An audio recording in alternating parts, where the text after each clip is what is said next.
नमस्कार, आदाब, सत श्री अकाल। मैं हूं अमन गुप्ता और आप देख रहे हैं ई न्यूज़।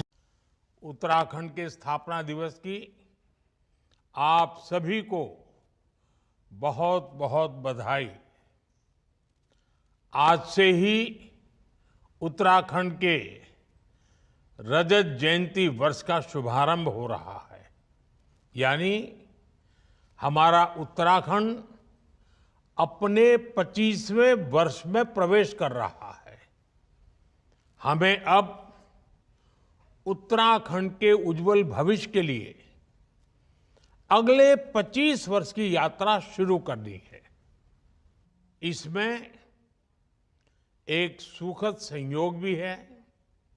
ये यात्रा ऐसे समय में होगी जब देश भी 25 वर्षों के अमृत काल में है।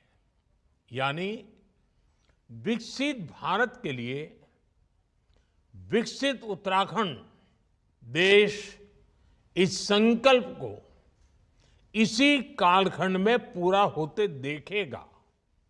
मुझे खुशी है कि उत्तराखंड के आप लोग आने वाले 25 वर्षों के संकल्पों के साथ पूरे राज्य में अलग अलग कार्यक्रम कर रहे हैं।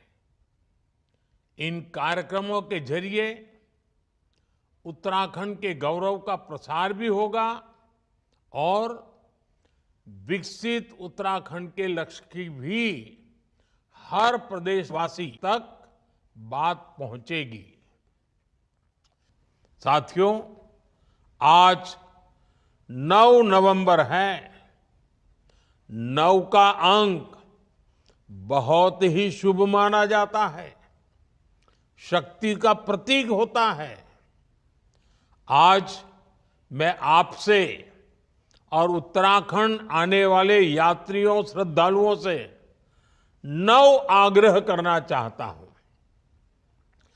5 आग्रह उत्तराखंड के लोगों से और 4 आग्रह यात्रियों, श्रद्धालुओं से। साथियों, आपकी बोलियां काफी समृद्ध है। गढ़वाली, कुमाऊनी, जौनसारी ऐसी बोलियों का संरक्षण बहुत जरूरी है।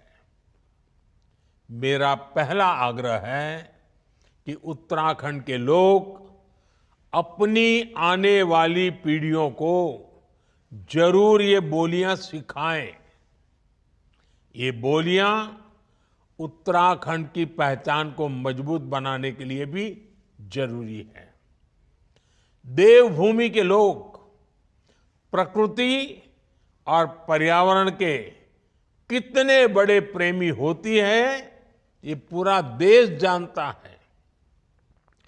उत्तराखंड तो गौरा देवी की भूमि है और यहां हर महिला मां नंदा का रूप है।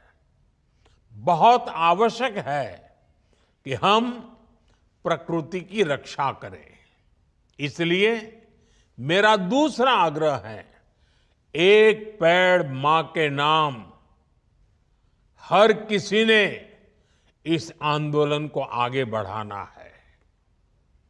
आजकल आप देख रहे हैं, देश भर में ये अभियान तेज गति से चल रहा है। उत्तराखंड भी इस दिशा में जितनी तेजी से काम करेगा, उतना ही हम क्लाइमेट चेंज की चुनौती से लड़ पाएंगे। उत्तराखंड में तो नौलों, धारों की पूजा की परंपरा है। आप सभी नदी नालों का संरक्षण करें। पानी की स्वच्छता को बढ़ाने वाले अभियानों को गति दें। ये मेरा आपसे तीसरा आग्रह है। मेरा चौथा आग्रह है, अपनी जड़ों से जुड़े रहें। अपने गांव लगातार जाएं और रिटायरमेंट के बाद तो जरूर अपने गांवों में जाएं। वहां से संबंध मजबूत रखें। उत्तराखंड के लोगों से मेरा 5वां आग्रह है, अपने गांव के पुराने घरों, जिन्हें आप तिबरी वाले घर कहते हैं, उन्हें भी बचाएं। इन घरों को भूले नहीं। इन्हें आप होम स्टे बनाकर अपनी आय बढ़ाने का साधन बना सकते हैं। साथियों, उत्तराखंड आने वाले पर्यटकों की संख्या हर साल बढ़ रही है और देश के कोने कोने से आते हैं, विदेशों से आते हैं। मैं आज सभी पर्यटकों से भी 4 आग्रह करूंगा। पहला आग्रह है, जब भी आप हिमालय की गोद में पहाड़ों पर घूमने जाएं, स्वच्छता को सर्वोपरि रखें। इस प्रण के साथ जाएं कि आप सिंगल यूज प्लास्टिक का इस्तेमाल नहीं करेंगे। दूसरा आग्रह है, वोकल फॉर लोकल के मंत्र को वहां भी याद रखें। आपकी यात्रा का जो खर्च होता है, उसमें से कम 5% स्थानीय लोगों के द्वारा उत्पादित किए गए प्रोडक्ट खरीदने में खर्च करें। तीसरा आग्रह है, पहाड़ पर जाएं तो वहां के ट्रैफिक नियमों का जरूर ध्यान रखें, सावधान रहें। हर किसी का जीवन अमूल्य है।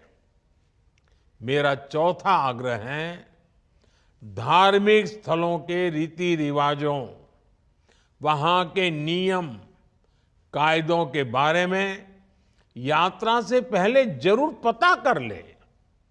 वहां की मर्यादा का जरूर ध्यान रखें। इसमें आपको उत्तराखंड के लोगों से बहुत मदद मिल सकती है।